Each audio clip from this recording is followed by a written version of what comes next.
चाहन्छु हाम्रो तपाईको पार्टीमा हाम्रो संगठनमा चाहिँ पत्रकारको संगठन हुँदैन। पत्रकार निष्पक्ष हुनुपर्छ। घाम लागेको छ भने घामै लागेको छ, यो नेपालको झण्डा भने नेपालकै झण्डा हो हैन, यो मैले पक्रेको माइक हो भने माइकै हो भन्न सक्नुपर्छ। निष्पक्ष बन्नुपर्छ। पत्रकार वकिल बन्ने होइन, पत्रकार न्यायाधीश बन्ने पनि होइन है। पत्रकार सिर्फ ऐना हो, ऐना हो। र खोजमूलक पत्रकारले केही विश्लेषण गर्न सक्छ, तर त्यतिखेर पनि तपाईहरुले म चाहिँ पार्टीको म चाहिँ त्यो पार्टीको नभनिकन तपाईहरुले चाहिँ पत्रकारिता गर्दिनु होला। यदि त्यसो गर्यो भने मात्रै पनि यो देशमा न्याय स्थापित हुन सक्छ। आन्दोलन भएर भोलिको दिनमा चाहिँ हैन कसैले ज्यान गुमाउनु पर्ने स्थिति आउँदैन। साथै त्यो आन्दोलनकारीलाई रोक्नका लागि सुरक्षाकर्मीले पनि ज्यान गुमाउनु पर्ने स्थिति आउँदैन। शान्ति सुव्यवस्था गर्नका लागि पत्रकारको ठूलो भूमिका रहेको कुरा पनि म जानकारी गराउन चाहन्छु। अन्त्यमा एउटा गीत गाउँ ल सुनेको छ यो गीत? श्रम गरौँ नेपाली हो भन्नुस् त। नलजाइकन नलजाइकन किन लजाइरा? चोर्नु लजाउनु पर्छ, भ्रष्टाचार गर्नु लजाउने हो नि हैन। श्रम गरौँ नेपाली हो, शरम गर्ने दिन आइसक्यो हो। हाम्रो प्राविधिक गडबडी हो ल। श्रम गरौँ नेपाली हो, शरम गर्ने दिन आइसक्यो। श्रम गरौँ नेपाली हो, भोकै मर्ने दिन आइसक्यो। ल नाच्न चाहनेहरू यहाँ आउनु होला हो ल। आहा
पानी बनाउने हुन्छ।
पनि कति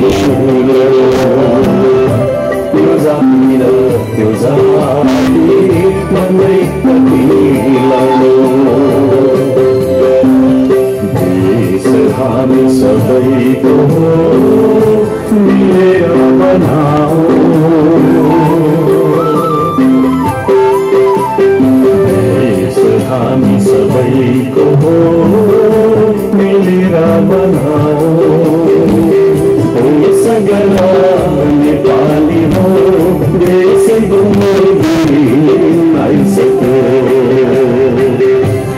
सगला नेपाली हो देश गुम्बी आइसक्यो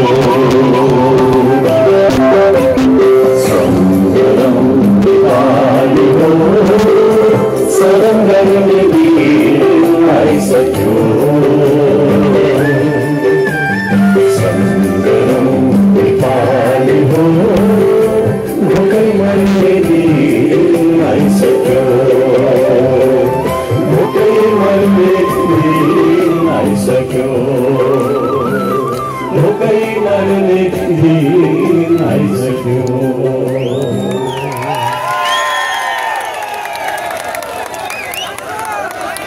नाच्नु भएकोमा धन्यवाद छ। यो